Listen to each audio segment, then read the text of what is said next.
नमस्कार दोस्तों, मैं हूं बेनाम और आप सुन रहे हैं हॉरर कहानी वो भी मेरी जुबानी।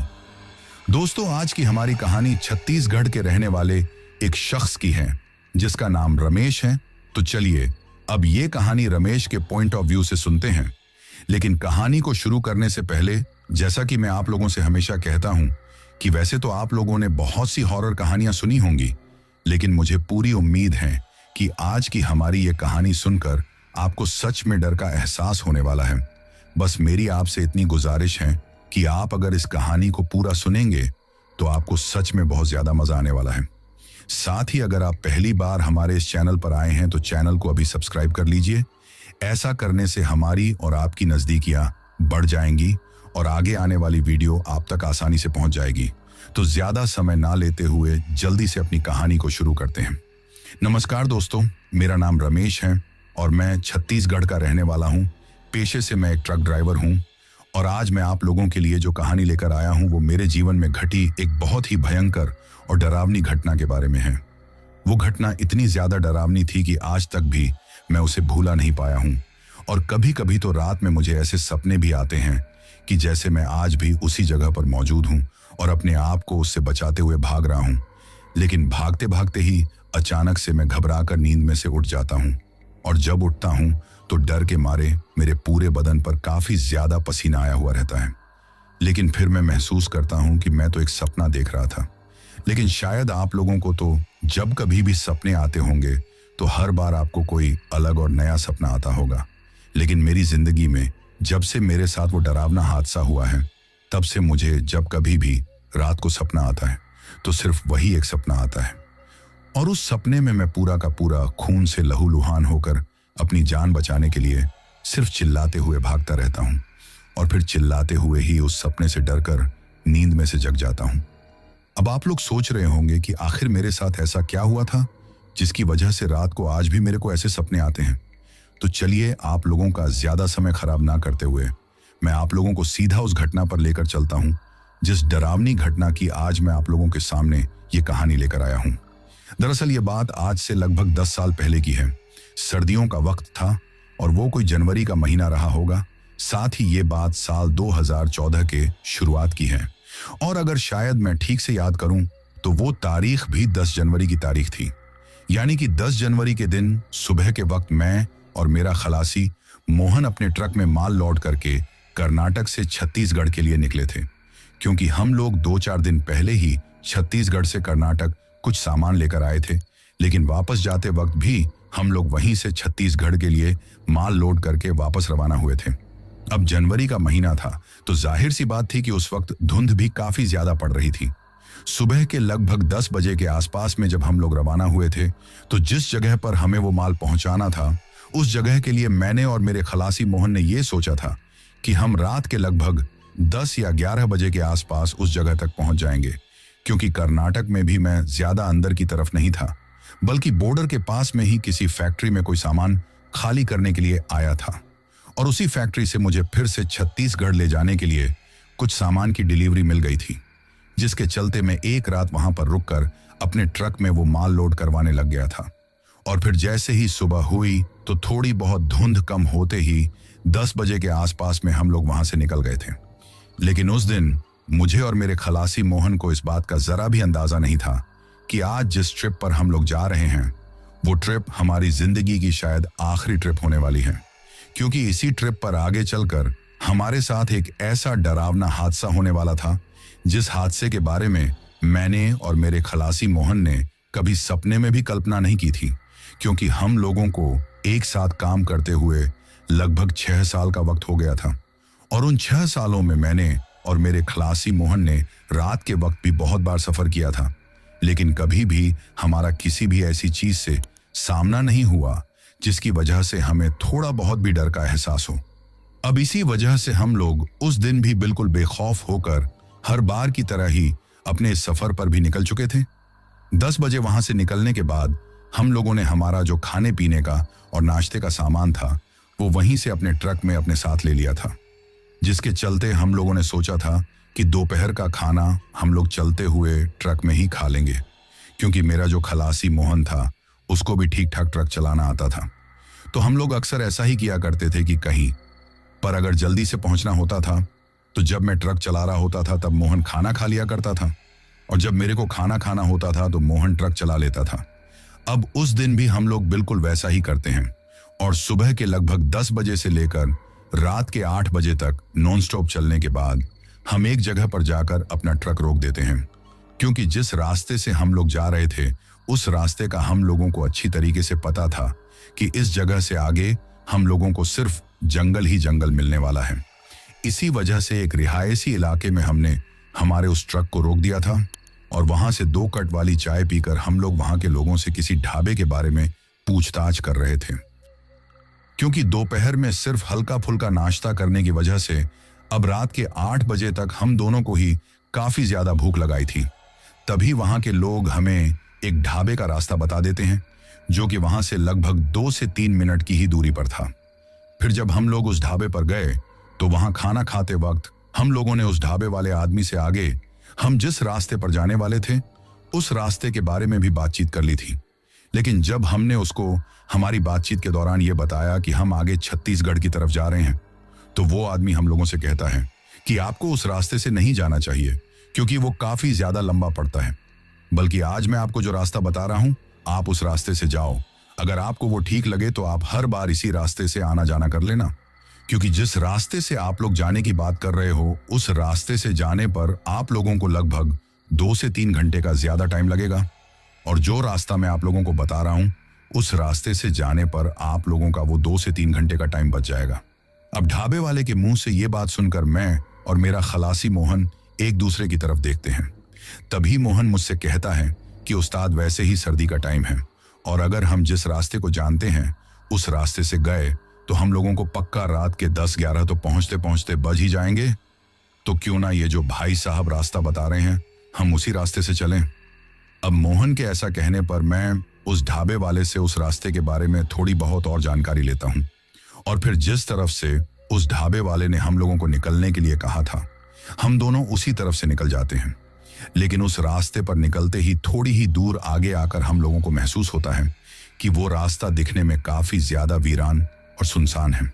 हमारे ट्रक के अलावा हम लोगों को उस रास्ते से दूसरी कोई भी गाड़ी या दूसरा ट्रक गुजरता हुआ दिखाई नहीं दे रहा था। इसी वजह से हम लोगों को शुरू में तो लगा कि कहीं हमने इस तरफ से आकर कोई गलती तो नहीं करती है, लेकिन फिर हम लोग उस नए रास्ते को जानने की इच्छा से उस पर निकल जाते हैं। लेकिन उस वक्त हम लोगों को इस बात का जरा भी अंदाजा नहीं था कि आज उस रास्ते पर निकलते ही हम लोग जो बात सोच रहे हैं वो बिल्कुल सही है, यानी कि हम लोगों ने उस रास्ते पर आकर गलती नहीं बल्कि एक बहुत बड़ी भूल कर दी थी, और उस भूल की हम लोगों को आगे जाकर एक ऐसी सजा मिलने वाली थी जिसके बारे में हमें उस वक्त जरा भी अंदाजा नहीं था। अब रात के लगभग 9 बजे के आसपास में हम लोग उस ढाबे से खाना खाकर निकले थे, क्योंकि 8 बजे के आसपास में तो हम लोग उस रिहायशी इलाके में किसी जगह पर रुके थे। और फिर उन लोगों से ढाबे का पता पूछकर जब हम लोग वहां पर पहुंचे थे तब तक 15 से 20 मिनट का समय और गुजर गया था, और फिर खाना खाकर इस रास्ते के बारे में उस ढाबे वाले से बात करने के चक्कर में हमारा थोड़ा बहुत समय और खराब हो गया था। तो इसी वजह से जिस वक्त हम लोग उस ढाबे से निकले थे उस वक्त थोड़ा 9 बजे से भी ऊपर का ही टाइम हो गया था। लेकिन उस ढाबे वाले ने हमसे कहा था कि जो रास्ता मैं आप लोगों को बता रहा हूं उस रास्ते से जाने पर आप लोग सिर्फ 1 से 1.5 घंटे के अंदर ही जिस जगह पर आप लोगों को जाना है उस जगह पर पहुंच जाओगे। अब कम समय में ज्यादा दूरी तय करने के चक्कर में ही हम लोग उस रास्ते पर निकल आए थे। अभी हम लोगों को उस रास्ते पर चलते हुए लगभग आधे घंटे का समय हो चुका था, लेकिन जैसे जैसे हम लोग उस रास्ते में आगे बढ़ते जा रहे थे वैसे वैसे ही वो रास्ता चारों तरफ से दिखने में काफी ज्यादा सुनसान दिखाई दे रहा था। साथ ही वो एक सिंगल सड़क थी, यानी कि वो कोई हाईवे नहीं था बल्कि जैसे गांव में एक सिंगल सड़क होती है उसी तरीके से वो एक इतनी छोटी सड़क थी कि अगर सामने की तरफ से कोई दूसरी गाड़ी या फिर ट्रक आ जाता तो हम लोगों को हमारे ट्रक को सड़क से नीचे ही उतारना पड़ता। उस सड़क को देखकर मेरा खलासी मोहन मुझसे कहता है कि उस्ताद कहीं हम लोगों ने इस तरफ से आकर गलती तो नहीं कर दी है, क्योंकि अगर हम लोग रोजाना जिस रास्ते से जाते हैं उस रास्ते से जाते तो हम काफी तेज स्पीड में जाते, क्योंकि वो तो एक हाईवे वाली डबल सड़क है। लेकिन इस सिंगल सड़क से अब इतनी धीमी रफ्तार में चलने पर तो हम लोगों को शायद उतना ही टाइम लगेगा जितना कि उस तरफ से लगता है। तभी मैं मोहन से कहता हूं कि यार अब इतनी दूर आ भी गए हैं और ऐसे में हम लोग इधर से वापस भी नहीं जा सकते। थोड़ी दूर आगे चलकर देखते हैं कि आगे का क्या नजारा है। अगर ऐसे ही चलता रहा तो हम लोग यहां से अपने ट्रक को वापस मोड़ लेंगे। अब मेरे ऐसा कहते ही मोहन मुझसे कहता है कि उस्ताद ऐसे में तो हम लोगों को और भी ज्यादा टाइम लगेगा। तो मैं उससे कहता हूं कि भले ही टाइम क्यों ना लग जाए, लेकिन हम ऐसे किसी भी अनजान रास्ते पर रात के वक्त सफर नहीं करेंगे, क्योंकि मैंने मेरे ट्रक ड्राइविंग के काम के दौरान यही चीज सीखी है कि भले ही दिन के वक्त हम किसी अनजान रास्ते पर निकल जाए, लेकिन रात के वक्त तो भूल कर भी हमें किसी अनजान रास्ते पर नहीं निकलना चाहिए। और वो भी ऐसा रास्ता जिस रास्ते पर दूर दूर तक कोई रिहायशी बस्ती या फिर इंसानों का नामो निशान नहीं है। अगर ऐसे में हमारे साथ इस रास्ते पर आगे चलकर कोई छोटी मोटी दुर्घटना हो भी जाती है तो यहां पर तो हमें हमारी मदद करने वाला भी कोई नहीं मिलेगा। मेरे मुंह से ये बात सुनकर मेरा खलासी मोहन मुझसे कहता है कि हाँ उस्ताद, आप बिल्कुल सही कह रहे हो। मैं तो कहता हूं कि आप यहीं से अपने ट्रक को वापस मोड़ लो। लेकिन मैं उससे कहता हूं कि थोड़ी दूर आगे चलकर और देखते हैं। हो सकता है ये सड़क कुछ ही दूरी तक ऐसे खराब हो, शायद आगे चलकर सड़क अच्छी आ जाए। क्योंकि उस वक्त मुझे लग रहा था कि शायद उस ढाबे वाले ने हम लोगों को इस तरफ से भेजकर कोई गलती तो नहीं की होगी। उसने तो सिर्फ हमारी भलाई के लिए ही हमें इस तरफ भेजा होगा। अभी मैं ऐसा सोचते सोचते उस रास्ते पर अपने ट्रक को लेकर जा ही रहा था कि तभी आगे जाकर उस रास्ते पर एक बोर्ड लगा हुआ हम लोगों को दिखाई देता है। लेकिन उस वक्त तक कोहरा इतना ज्यादा हो गया था कि उस बोर्ड पर क्या लिखा हुआ था यह हमें ठीक तरीके से दिखाई नहीं दे रहा था। साथ ही जहां पर वो बोर्ड लगा हुआ था उस बोर्ड के पास से ही वो रास्ता दो हिस्सों में बट रहा था। यानी कि एक तरफ तो वो जो सिंगल वाली सड़क थी वो जा रही थी और दूसरी तरफ वो रास्ता एक कच्चे रास्ते से होकर किसी दूसरी तरफ जा रहा था। अब जैसे ही ये चीज हुई तो मैं और मेरा खलासी अपने ट्रक को वहां पर रोककर कुछ देर ये सोचने लगते हैं कि अब हमें आगे किस रास्ते पर जाना चाहिए, क्योंकि उस ढाबे वाले ने तो हमें ऐसा कुछ भी नहीं बताया था कि आगे चलकर ये रास्ता दो हिस्सों में बटेगा और आपको कौन से हिस्से में जाना है। तभी कुछ देर सोचने के बाद मेरा खलासी मुझसे कहता है कि उस्ताद, हमें तो इसी सड़क से होते हुए आगे चलना चाहिए, क्योंकि ये एक तरफ तो कच्चा रास्ता है जो कि शायद इस जंगल नुगा इलाके में ही किसी जगह पर जाता होगा।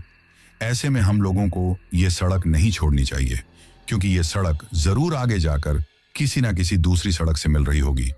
अब मोहन के ऐसा कहते ही मैं फिर से अपने ट्रक को उस रास्ते पर आगे बढ़ा देता हूं। लेकिन उस वक्त मुझे इस बात का जरा भी अंदाजा नहीं था कि मैं ऐसा करके कितनी बड़ी गलती करने जा रहा हूं, क्योंकि उस रास्ते पर आगे चलकर हम लोगों के साथ कुछ ऐसा होने वाला था जो कि हम लोगों के लिए बहुत ही ज्यादा खतरनाक साबित होने वाला था। साथ ही वो हादसा हमारे साथ होने से उस वक्त टल भी सकता था, क्योंकि अगर हम लोग उस सड़क से आगे न जाकर उस कच्चे रास्ते से ही दूसरी तरफ निकल जाते तो शायद उस दिन हम लोग सही सलामत अपने सफर को तय करते हुए निकल सकते थे।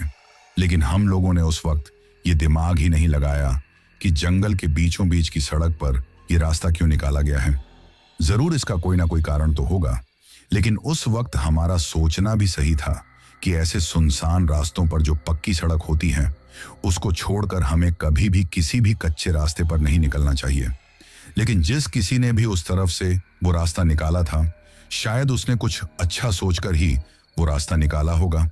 और कोई अच्छी जगह से होते हुए ही वो रास्ता आगे की तरफ जाता होगा। लेकिन अब एक अनजान जगह पर इन सब चीजों के बारे में हम लोगों को बिल्कुल भी अंदाजा नहीं था, क्योंकि हम लोग वहां पर बिल्कुल नए थे और हमने पहले कभी भी उस रास्ते से सफर नहीं किया था। साथ ही ऊपर से रात का वक्त था और वो भी सर्दी के जनवरी जैसे महीने का, जिस महीने में शाम को 7 बजते ही हाथ पैर कपकपा देने वाली सर्दी पड़ने लगती है। वो तो उस वक्त हम दोनों ट्रक के केबिन में थे और हमने हमारे केबिन को चारों तरफ से पूरी तरीके से पैक कर रखा था। इस वजह से हमें उस वक्त ठंड का इतना ज्यादा एहसास नहीं हो रहा था, वरना बाहर की तरफ जो सर्दी पड़ रही थी वो तो इतनी ज्यादा थी कि इंसान के शरीर का खून भी उस सर्दी में जम सकता था। लेकिन अब समय के साथ साथ बाहर की तरफ कोहरा इतना ज्यादा पड़ने लग गया था कि हमें दूर का ठीक तरीके से दिखाई भी नहीं दे रहा था। पर उस वक्त मेरा जो ट्रक था उसकी मैंने अभी कुछ टाइम पहले ही हेडलाइट चेंज करवाई थी, जिसकी वजह से उनकी रोशनी काफी ज्यादा थी और उस कोहरे में भी हम लोग बड़े ही आराम से सफर तय कर पा रहे थे। लेकिन शायद हमारा वो आराम अब कुछ ही देर का बचा हुआ था, क्योंकि आगे चलकर थोड़ी ही देर में हमारा ये आराम हराम में बदलने वाला था। दरअसल वहां से जैसे ही हम लोग थोड़ी आगे गए तो हमने उस वक्त तक लगभग उस बोर्ड लगी हुई जगह से सिर्फ 4 से 5 किलोमीटर का ही सफर तय किया होगा। लेकिन तभी अचानक से ही हमारा ट्रक अजीब तरीके से झटका खाकर उस सड़क पर रुक जाता है। उस वक्त ट्रक की हेडलाइट की रोशनी तो चालू थी, लेकिन ट्रक स्टार्ट नहीं हो रहा था, क्योंकि हेडलाइट की रोशनी का जो कनेक्शन था वो मैंने डायरेक्ट ट्रक के अंदर जो बैटरी रखी हुई थी उससे कर रखा था। तो ऐसे में ट्रक ना चालू होने पर भी उसकी हेडलाइट चालू हो रखी थी। हेडलाइट के अंदर सिर्फ 2 बड़ी लाइटें ऐसी थीं जिनका कनेक्शन ट्रक के स्टार्ट होने से था। तो जब ट्रक बंद हो गया तो वो जो लंबी दूरी वाली लाइटें थीं वो बंद हो गई थी, और कम दूरी तक फोकस करने वाली जिन लाइटों का कनेक्शन बैटरी से था, अब ट्रक के बंद होने के बाद सिर्फ वही जली हुई थी। और वो सिस्टम मैंने इस वजह से कर रखा था क्योंकि जैसी समस्या अब मेरे सामने आई थी वैसे ही समस्या पहले भी बहुत बार आ चुकी थी कि ट्रक कहीं पर भी किसी भी अनजान और सुनसान जगह पर बंद पड़ जाता था। तो ऐसे में ट्रक के बंद पड़ते ही चारों तरफ घना अंधेरा हो जाता था और आसपास का कुछ भी दिखाई नहीं देता था। पर जब से मैंने ट्रक की बैटरी से डायरेक्ट कनेक्शन करवाया था तब से मुझे उस चीज की वजह से काफी ज्यादा मदद मिल रही थी।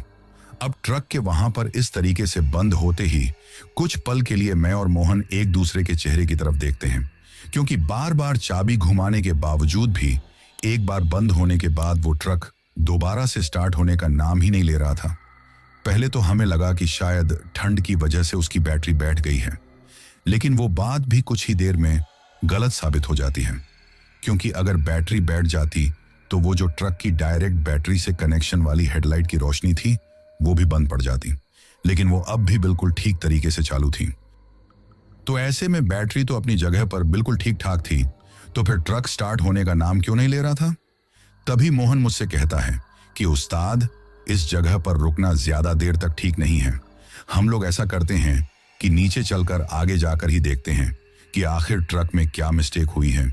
मुझे तो लगता है कि शायद ठंड की वजह से कोई ना कोई वायर अकड़कर टूट गया है और इसी वजह से ये ट्रक स्टार्ट नहीं हो रहा है। अब मोहन के ऐसा कहते ही मैं उससे कहता हूं कि ठीक है, तू पीछे से हमारी वो टॉर्च निकाल, उस टॉर्च की रोशनी में ही हम लोग नीचे उतर कर देखते हैं कि आखिर हुआ क्या है।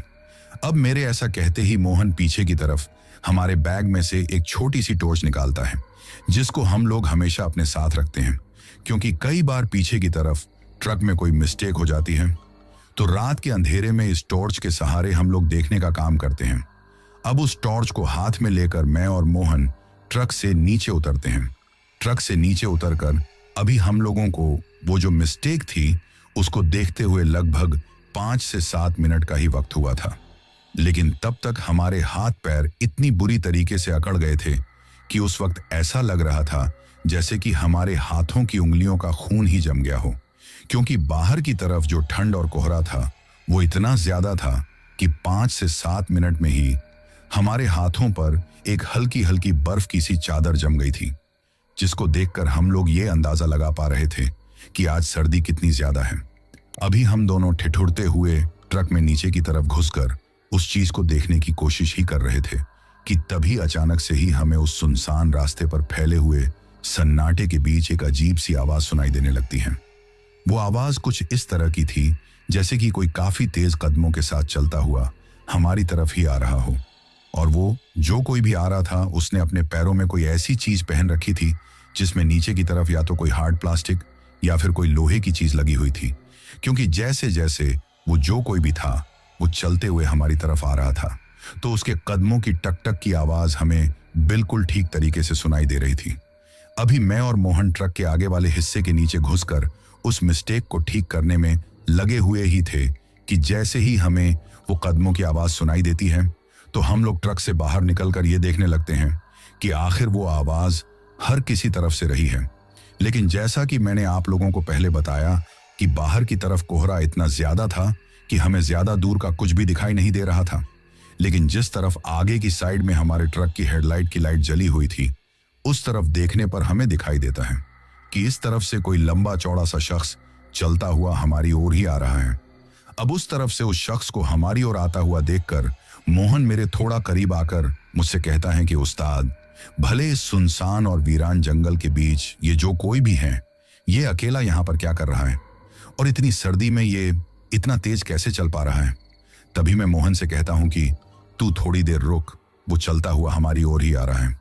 जैसे ही वो हमारे ट्रक की हेडलाइट की रोशनी के करीब आएगा तो हमें दिखाई देगा कि आखिर वो कौन है। अब मेरे ऐसा कहते ही मैं और मोहन अपनी उस टॉर्च की लाइट को बंद करके एकटक उस तरफ देखने लगते हैं।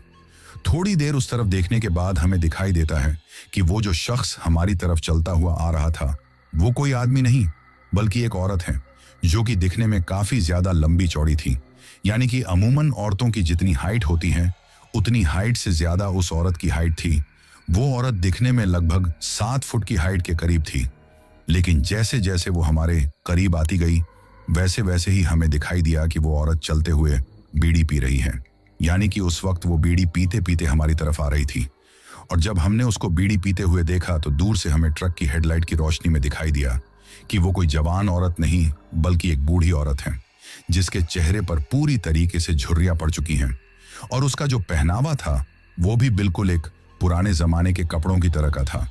यानी कि उस वक्त उसने जो कपड़े पहन रखे थे वो आज के जमाने के कपड़े नहीं थे, बल्कि वो छनिया चोली थे जो कि आज से काफी टाइम पहले चला करते थे। या फिर शायद आज के टाइम भी गांव में रहने वाले लोग वैसे कपड़े पहनते हैं। तो हमें लगा कि शायद ये बूढ़ी औरत अगल बगल में ही कोई गांव होगा और वहीं की रहने वाली होगी। लेकिन तभी हम लोग सोचते हैं कि इस वक्त ये इस सुनसान सड़क पर क्या कर रही है। जब हम ऐसा सोच रहे थे तो वो भी लगातार बीड़ी पीते पीते हमारी तरफ ही देखती जा रही थी। साथ ही अब उसने चलना भी बंद कर दिया था। यानी कि अब उसके और हमारे बीच में लगभग यही कोई 20 से 25 कदमों का ही फासला रहा होगा। और तभी वो उस जगह पर आकर रुक गई थी और लंबी लंबी सांस लेकर बीड़ी पीते हुए अपने मुंह से वो धुआं निकालते हुए वो एकटक हमारी तरफ ही देखे जा रही थी। अभी हम लोग उसको कुछ बोल पाते उससे पहले ही हमें हमारे ट्रक में पीछे की तरफ से एक काफी तेज आवाज सुनाई देती है, जैसे कि ऊपर की तरफ से किसी पेड़ की टहनी टूटकर हमारे ट्रक के ऊपर गिर गई हो। जैसे ही ये चीज हुई तो उस आवाज के साथ ही एक पल के लिए मेरी और मेरी खलासी की नजरें पीछे की तरफ घूम जाती हैं। यानी कि हम दोनों ही पीछे की तरफ मुड़कर ये देखने लगते हैं कि आखिर वो आवाज किस चीज की आई है। लेकिन जैसे ही पीछे की तरफ मुड़कर हमने फिर से सामने की तरफ देखा तो हमें दिखाई दिया कि अब वो औरत वहां से गायब हो चुकी है। अब जब वो हमें वहां पर खड़ी हुई दिखाई नहीं दी तो हम लोगों ने हमारी टॉर्च की रोशनी के सहारे उसको इधर उधर देखने की भी कोशिश की, लेकिन वो चारों तरफ कहीं भी नहीं थी। फिर जिस जगह पर वो खड़ी हुई थी हमने उससे थोड़ा आगे जाकर उस जगह पर भी देखना चाहा, लेकिन थोड़ी दूर आगे जाते ही मेरा खलासी मोहन मेरा हाथ पकड़ लेता है और मुझसे कहता है कि इस वक्त हमारे ट्रक से ज्यादा दूर जाना ठीक नहीं है, क्योंकि इस सुनसान रास्ते के बारे में हम लोग कुछ ज्यादा जानते नहीं हैं और ऐसे में हमारा पैदल कहीं पर भी निकल जाना कहीं ना कहीं हमारे लिए गलत साबित हो सकता है। अब मोहन की बात मानकर मैं उसके साथ वापस ट्रक के पास लौट जाता हूं, लेकिन इस बार जैसे ही हम लोग उसको थोड़ा ठीक करने की कोशिश करके फिर से चाबी को घुमाते हैं तो हमारा वो ट्रक स्टार्ट हो जाता है। अब जैसे ही ट्रक स्टार्ट होता है तो मैं और मोहन फटाक से ट्रक के केबिन के अंदर बैठकर ट्रक को वहां से लेकर निकल जाते हैं। अभी हम लोग उस जगह से लगभग 3 से 4 किलोमीटर आगे निकले ही थे कि तभी अचानक से ही ट्रक की हेडलाइट की रोशनी में फिर से हमें सामने की तरफ से सड़क पर कोई चलता हुआ दिखाई देता है। इस बार जैसे ही हमें यह दिखाई दिया कि कोई सामने की तरफ से हमारी ओर आ रहा है तो मैंने जानबूझकर ट्रक की रफ्तार को थोड़ा धीमा कर दिया था, क्योंकि मैं देखना चाहता था कि वो सामने की तरफ से आ रहा शख्स कौन है। क्योंकि उस वक्त मैंने सोचा था कि मैं उसके पास अपना ट्रक रोककर उससे ये पूछ लूंगा कि आखिर ये सड़क आगे कितनी दूर तक इसी तरीके से टूटी फूटी और काफी छोटी आने वाली है, या फिर ये आगे जाकर किसी हाईवे या किसी और दूसरे रिहायशी इलाके में निकलेगी भी या नहीं निकलेगी। अब यही बात सोचकर मैंने मेरे ट्रक की रफ्तार को धीमा किया था, लेकिन तभी मुझे उस शख्स के थोड़ा करीब जाते ही कुछ ऐसा दिखाई देता है जिस चीज को देखते ही मैं ट्रक की स्पीड को धीमा करने के बजाय उसे पहले से भी काफी ज्यादा तेज कर देता हूं। क्योंकि जैसे ही मैं उसके करीब गया तो मुझे दिखाई दिया कि वो शख्स भी कोई आदमी नहीं बल्कि एक औरत ही है। और जैसे जैसे हम लोग उसके करीब जाते गए तो हमें दिखाई दिया कि वो औरत और कोई नहीं बल्कि वही बूढ़ी औरत है जो अभी कुछ देर पहले हमें पीछे 3 से 4 किलोमीटर दूर दिखाई दी थी। इस बार भी वो सड़क पर सामने की तरफ से चलती हुई आ रही थी और उसने उसी तरीके से अपने मुंह में वो जलती हुई बीड़ी ले रखी थी, यानी कि उस वक्त भी वो बीड़ी पी रही थी। अब जैसे ही ये चीज हुई तो मैं मेरे खलासी मोहन से कहता हूं कि अरे मोहन, ये तो वही औरत लगती है जो अभी हमें कुछ टाइम पहले वहां पर दिखाई दी थी, लेकिन ये इतनी जल्दी यहां पर कैसे आ गई? भला ट्रक से तेज कोई इंसान चलकर यहां तक कैसे आ सकता है? और ये तो हमें आगे की तरफ जाती हुई नहीं बल्कि सामने की तरफ से आती हुई दिखाई दे रही है। अब ये चीज देखते ही हम दोनों को अंदेशा हो जाता है कि जरूर ये कोई अजीब चीज है। इसी वजह से हम दोनों उस औरत को नजरअंदाज करके काफी तेज रफ्तार में अपने ट्रक को लेकर वहां से निकल जाते हैं। अभी हम दोनों अपने ट्रक को काफी तेज रफ्तार में चलाते हुए वहां से निकल ही रहे थे कि तभी फिर से हमें वही औरत सामने की तरफ से आती हुई दोबारा से दिखाई देती है, लेकिन इस बार वो लगातार घूरते हुए हमारी तरफ ही देख रही थी। ट्रक को उसके पास से गुजारते वक्त मैंने जब गौर से उसकी तरफ देखा तो कुछ पल के लिए मेरी और उसकी नजरें मिल गई थी, और जब मैंने उसकी आंखों में देखा तो मुझे दिखाई दिया कि वो मेरी तरफ देखते हुए अजीब तरीके से एक डरावनी मुस्कान में मुस्कुरा रही हैं। तभी मैं मोहन से कहता हूं कि यार मोहन, आज मुझे ये सब कुछ बहुत ज्यादा अजीब लग रहा है। ये एक ही औरत हमें बार बार यहां पर क्यों दिखाई दे रही है? तभी मोहन मुझसे कहता है कि उस्ताद, मुझे तो वो औरत ही नहीं बल्कि ये रास्ता भी कुछ अजीब ही लग रहा है, क्योंकि जैसे जैसे हम लोग इस रास्ते पर चलते जा रहे हैं वैसे वैसे ही मुझे ऐसा लग रहा है कि बार बार वही चीजें इस रास्ते पर हमारे सामने आ रही हैं जिनको हम पीछे छोड़ते जा रहे हैं। अब मोहन की ये बात सुनते ही मैं भी उस चीज पर गौर करता हूं, लेकिन तभी फिर से एक जगह पर हमें वो औरत दिखाई देती है, और इस बार जिस जगह पर वो औरत हमें दिखाई देती है उस जगह को देखकर हमें ऐसा महसूस होता है कि जैसे हमने उस जगह को पहले भी कहीं देखा है। गौर से देखने पर हमें दिखाई दिया कि हम लोग तो घूम फिर कर वापस उसी जगह पर आ गए हैं जिस जगह पर हमारा वो ट्रक खराब हुआ था, और जहां पर रुक कर हमने हमारे ट्रक को ठीक करने की कोशिश की थी। लेकिन इस बार हमें जब वो औरत दिखाई दी तो वो सामने की तरफ से चलते हुए नहीं आ रही थी, बल्कि वो उसी जगह पर खड़ी होकर हमें देख रही थी जिस जगह पर हमने पहली बार उसको देखा था, और वो हमारे द्वारा पीछे की तरफ देखते ही अचानक से गायब हो गई थी। इस बार वो उसी जगह पर खड़ी हुई थी और लगातार बीड़ी पिए जा रही थी। अब उसको देखकर हम दोनों को ही ये समझ नहीं आ रहा था कि आखिर ये कैसी भला है जो हमारे सामने खड़ी हुई हैं, और हम दोबारा से घूम फिरकर वापस उसी मोड़ पर कैसे आ गए जिस मोड़ पर हमारा ट्रक खराब हुआ था। तभी हमें दिखाई देता है कि जिस टी पॉइंट पर हम लोग इस वक्त रुके हुए हैं और जहां पर हम लोग पहले भी रुके थे, उस टी पॉइंट पर एक बड़ा सा बरगद का पेड़ है, और उस बरगद के पेड़ के नीचे सड़क पर वो बूढ़ी औरत खड़ी खड़ी अब हमारी तरफ ही घूर रही थी, और हम दोनों उस सड़क पर हमारे ट्रक के अंदर बैठे बैठे उसकी तरफ ही देखे जा रहे थे। तभी मेरा खलासी मोहन मुझे कुछ इशारा करता है और मैं काफी तेज एक्सीलेटर के साथ अपने ट्रक को वहां से भगा लेता हूं। लेकिन जैसे ही मैंने उस औरत के करीब से अपने ट्रक को काफी तेज रफ्तार में निकाला तो उसको क्रॉस करते ही अचानक से पीछे की तरफ से हमारे ट्रक को एक बहुत तेज झटका लगता है, जैसे कि कोई बहुत ही भारी भरकम चीज हमारे ट्रक से टकराई हो, और उसके टकराने की आवाज भी हमारे ट्रक के पीछे से काफी तेज आई थी, क्योंकि उस वक्त मैं जो ट्रक चला रहा था वो एक कंटेनर टाइप का ट्रक था जो कि चारों तरफ से लोहे की चद्दर से ढका हुआ था। पीछे की तरफ उसको खोलने का जो दरवाजा था वो भी लोहे का ही बना हुआ था। तो ऐसे में अगर कोई हल्की सी चीज भी किसी भी तरफ से मेरे ट्रक से टकराती थी तो उसकी आवाज मुझे केबिन में बैठे हुए काफी ठीक तरीके से सुनाई देती थी। इसीलिए इस बार जैसे ही पीछे की तरफ से हम दोनों को ट्रक चलाते हुए वो झटका लगा तो उस झटके के साथ ही एक बहुत भारी चीज टकराने की आवाज हम लोगों को सुनाई दी थी।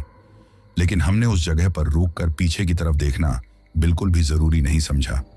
क्योंकि हमें ये बात अच्छी तरीके से समझ में आ गई थी कि इस जगह पर रुकना अब हमारे लिए खतरे से खाली नहीं है, क्योंकि उस वक्त हमें इस बात का एहसास हो गया था कि ये जो कुछ भी हमारे साथ हो रहा है ये कोई नॉर्मल चीज नहीं है, बल्कि कुछ ना कुछ ऐसा है जिससे हम लोग इस वक्त अनजान हैं। अब उस जगह से ट्रक भगाने के बाद हमने किसी भी जगह पर हमारा ट्रक नहीं रोका था, लेकिन जितनी तेज रफ्तार में हम उस सड़क पर आगे अपने ट्रक को दौड़ाते जा रहे थे उतनी ही जल्दी वो रास्ता और भी ज्यादा डरावना होता जा रहा था। हालांकि पहले भी वो रास्ता कुछ ठीक नहीं था, लेकिन हमारे साथ वो हल्का सा हादसा होने के बाद तो आगे की सड़क और भी ज्यादा डरावनी आती जा रही थी। साथ ही बार बार इतने खतरनाक घुमाव आते जा रहे थे कि उन घुमावों में ट्रक को घुमाते वक्त एक दो बार तो ट्रक बिल्कुल पलटने ही वाला हो गया था, क्योंकि उस वक्त हम लोग उस चीज से डरकर काफी तेज रफ्तार में हमारे ट्रक को भगा रहे थे। और उतनी तेज रफ्तार में जैसे ही अचानक से कोई घुमाव आता था तो काफी तेजी से उस घुमाव में घुमाने की वजह से ट्रक एक तरफ पूरा झुक जाता था। तभी मोहन ने मुझसे कहा कि आप थोड़ा आराम से ट्रक चलाओ, क्योंकि एक बार अगर ट्रक पलट गया तो फिर हम लोगों के पास यहाँ से भागने का कोई भी दूसरा रास्ता नहीं बचेगा। अब इसी तरह से बातें करते हुए हम लोग अपने आप को उस सड़क से जितना जल्दी हो सके उतना जल्दी निकालने के चक्कर में वहां से जा ही रहे थे कि तभी फिर से मेरा ट्रक अचानक से ही बंद हो जाता है। लेकिन इस बार बंद होने से पहले ना ही तो उसने कोई झटका मारा था और ना ही कुछ और हुआ था, बल्कि एक्सीलेटर देते देते ही वो अचानक से ही बस बंद हो गया था और फिर कुछ देर अपने आप ही लुढ़कने के बाद एक जगह पर जाकर वो रुक गया था।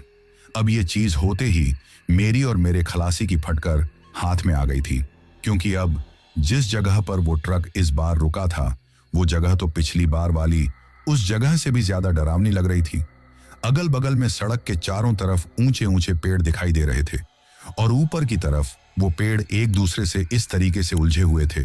कि उस वक्त आसमान के तारे या फिर खुला आसमान भी हम लोगों को दिखाई नहीं दे रहा था। इसके साथ ही दूर दूर तक लंबी लंबी कटीली झाड़ियों का एक खुला मैदान पड़ा हुआ था और वो झाड़ियां एक आदमी की हाइट के जितनी लंबी थी, जिनमें अगर किसी आदमी को फंसा दिया जाए तो वो दूर से किसी को दिखाई भी नहीं देगा। अब उस तरह के माहौल में अपने आप को पाकर मैं मन ही मन सोचने लगता हूं कि आज उस ढाबे वाले की बात मानकर मैंने बहुत बड़ी गलती कर दी है। इससे अच्छा तो हम लोग रोजाना जिस हाईवे से होते हुए जाते हैं उसी से चले जाते तो अब तक तो हम लोग आधी से ज्यादा दूरी तय भी कर लेते और ना ही हमारे साथ ये जो कुछ भी हो रहा है ये होता। अब उस जगह पर ट्रक बंद होते ही मेरे और मोहन के अंदर बिल्कुल भी हिम्मत नहीं थी कि हम दोनों फिर से दोबारा अपने उस ट्रक से उतरकर नीचे जो कुछ भी खराबी थी उसको देख लें। इसीलिए मैं मोहन से कहता हूं कि मैं तो सिर्फ बार बार चाबी घुमाने के अलावा और कुछ भी नहीं करूंगा। भले ही आज ये ट्रक स्टार्ट हो या ना हो, भले ही हमें आज की ये पूरी रात इस ट्रक के अंदर ही क्यों ना गुजारनी पड़े, लेकिन सुबह होने तक मैं तो इस ट्रक से नीचे बिल्कुल भी नहीं उतारूंगा। अब उस वक्त मेरे से भी ज्यादा मोहन डरा हुआ था। इसी वजह से वो मुझसे कहता है कि उस्ताद, पूरी रात यहां पर डर कर गुजारने से तो अच्छा है कि कुछ देर डर के साथ ही सही लेकिन हम लोग नीचे उतर जाते हैं, क्योंकि सिर्फ थोड़े डर की वजह से ही हम लोग इस तरह से इस जगह पर पूरी रात तो नहीं गुजार सकते ना। मुझे लगता है कि शायद अभी कुछ टाइम पहले जिस टूटे हुए तार को हम लोगों ने जोड़ा था शायद वो फिर से अलग हो गया है, क्योंकि सर्दी का टाइम है और ऐसे में जो वायरिंग होती है वो थोड़ी देर ठंडी होने के बाद अपने आप ही अकड़ कर टूट जाती है और शायद इस बार भी वही तार या फिर कोई दूसरा तार टूट गया है। आप ये ट्रिप कंप्लीट होने के बाद एक बार इस ट्रक की जो भी वायरिंग है उसकी पूरी तरीके से रिपेयर करवा लेना, ताकि दोबारा से इस तरह की दिक्कत ना आए। अब जगह पर हम दोनों इस तरह की बातें कर तो रहे थे, लेकिन उस वक्त मुझे और मोहन को इस बात का अंदाजा ही नहीं था कि हम लोग ट्रक की वायरिंग को तो तब दोबारा से रिपेयर करवा पाएंगे जब हम लोग आज की इस रात से और इस सुनसान सड़क से अपने आप को बचाकर निकाल पाएंगे, क्योंकि आगे उस वक्त जो कुछ भी हमारे साथ होने जा रहा था उसकी हम लोगों ने उस वक्त बिल्कुल भी कल्पना नहीं की थी और ना ही हमें यह अंदेशा था कि आगे चलकर हमारे साथ इतनी ज्यादा डरावनी घटना होने वाली है। हाँ, अभी कुछ देर पहले जो कुछ भी हमारे साथ हुआ था उस चीज की वजह से हम लोग थोड़ा बहुत डर जरूर गए थे। साथ ही मेरे मन में तो बार बार अब यही विचार चल रहा था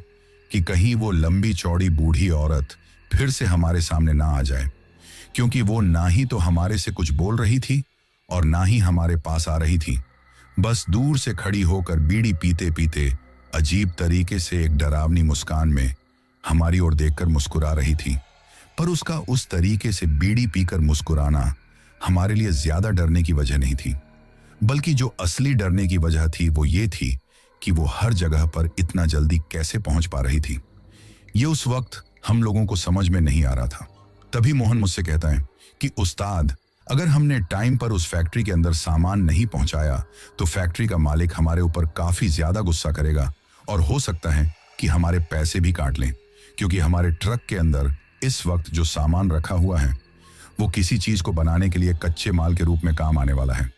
और फैक्ट्री के मालिक ने साफ साफ कहा था कि टाइम से पहले ही वो माल फैक्ट्री में पहुंच जाना चाहिए, क्योंकि उसका किसी बड़ी चीज का ऑर्डर है और उस चीज को बनाने में ये कच्चा माल काम आने वाला है। तभी मैं उससे कहता हूं कि हम लोग उसे फोन करके बता देते हैं कि हम किसी जगह पर फंस चुके हैं, तो ऐसे में हम लोगों को आने में टाइम लगेगा। अब मोहन से ये बात कहते हुए जैसे ही मैंने अपने शर्ट की ऊपर वाली जेब में हाथ डालकर अपने मोबाइल को निकाला, तो मोबाइल को निकलते ही मैं देखता हूं कि मेरा मोबाइल तो पूरी तरीके से बंद पड़ चुका है, यानी कि उस वक्त वो डिस्चार्ज होकर स्विच ऑफ हो गया था। तभी मैं मोहन से कहता हूं कि अरे यार मोहन, जब हम लोग उस ढाबे पर खाना खा रहे थे तो मैंने वहां पर अपने मोबाइल को थोड़ी देर के लिए चार्ज लगाया था, तो फिर ये इतनी जल्दी डिस्चार्ज होकर बंद कैसे हो गया? तो मेरे ऐसा कहते ही मोहन मुझसे कहता है कि कोई बात नहीं उस्ताद, आप मेरे फोन से फोन कर दो। मुझसे ऐसा कहते कहते ही मोहन पीछे की तरफ केबिन में ही रखे हुए अपने फोन को उठाता है और उसको मेरी तरफ देते हुए कहता है कि लो, इस फोन से फोन कर लो। तो उसे फोन लेकर जैसे ही मैं उसके फोन को देखता हूं तो बार बार ऑन करने के बावजूद भी उसका फोन चालू नहीं हो रहा था। तभी मैं उसके ऊपर गुस्सा करते हुए कहता हूं कि पागल, किसी और को बनाया कर, खुद का फोन भी तो नहीं बंद कर रखा है। तो मेरे ऐसा कहते ही मोहन थोड़ा अचंभित होते हुए अपने फोन को मेरे हाथ से लेकर उसको बार बार चालू करने की कोशिश करता है, लेकिन वो चालू नहीं होता है। तो मोहन मुझसे कहता है कि बड़ी ही अजीब बात है, मेरा फोन तो पूरी तरीके से चार्ज था, तो फिर ये बंद कैसे हो गया? तभी मैं उससे कहता हूं कि ये चालू बंद वाला खेल खेलना बंद कर और पीछे की तरफ जो ट्रक के अंदर चार्जर लगा हुआ है उसको निकाल कर ट्रक की बैटरी के पावर से इन दोनों फोनों में से किसी एक फोन को चालू कर। तो मेरे ऐसा कहते ही मोहन बिल्कुल वैसा ही करता है, लेकिन एक के बाद एक दोनों फोनों को चालू करने के बाद भी हम अपने उस फैक्ट्री के मालिक को या किसी भी दूसरे इंसान को फोन नहीं कर पाते हैं, क्योंकि उस वक्त हमारे फोन तो चालू हो गए थे, लेकिन उस जगह पर हमारे फोन के अंदर एक भी नेटवर्क नहीं आ रहा था। ना ही मोहन के फोन के अंदर नेटवर्क आ रहा था और ना ही मेरे फोन के अंदर नेटवर्क आ रहा था। तो मोहन उस चीज को देखकर मुझसे कहता है कि उस्ताद, लगता है हम इस जंगल वाले इलाके में मौजूद हैं, तो शायद यहां तक नेटवर्क नहीं पहुंच पा रहा होगा। उसके ऐसा कहने पर मैं उससे कहता हूं कि यार, अब ऐसे कैसे काम चलेगा? वो लोग वहां फैक्ट्री में हमारा इंतजार कर रहे होंगे और अगर हम टाइम पर नहीं पहुंच पाए तो बहुत बड़ी गड़बड़ हो जाएगी।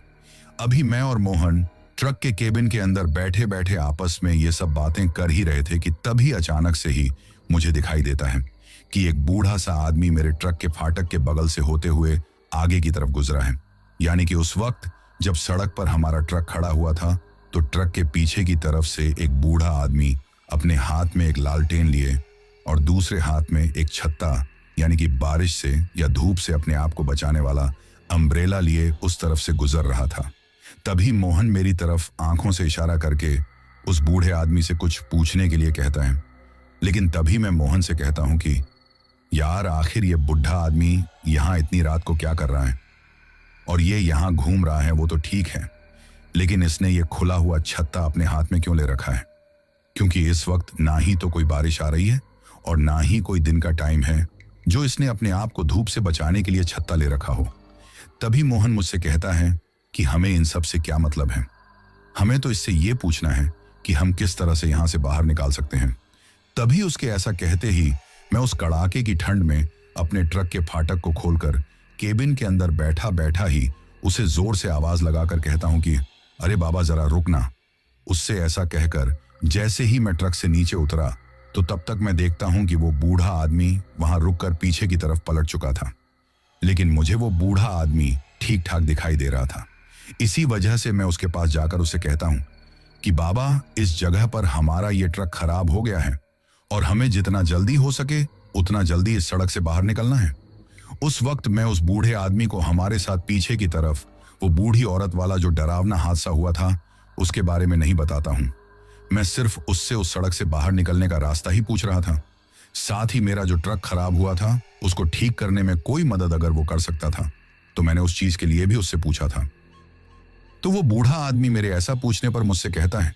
कि बेटा, मैं तुम्हारी इस ट्रक को ठीक करने में तो कोई भी मदद नहीं कर सकता और ना ही मुझे ये पता है कि यह सड़क आगे जाकर कितनी दूरी पर किसी हाईवे पर निकलने वाली है,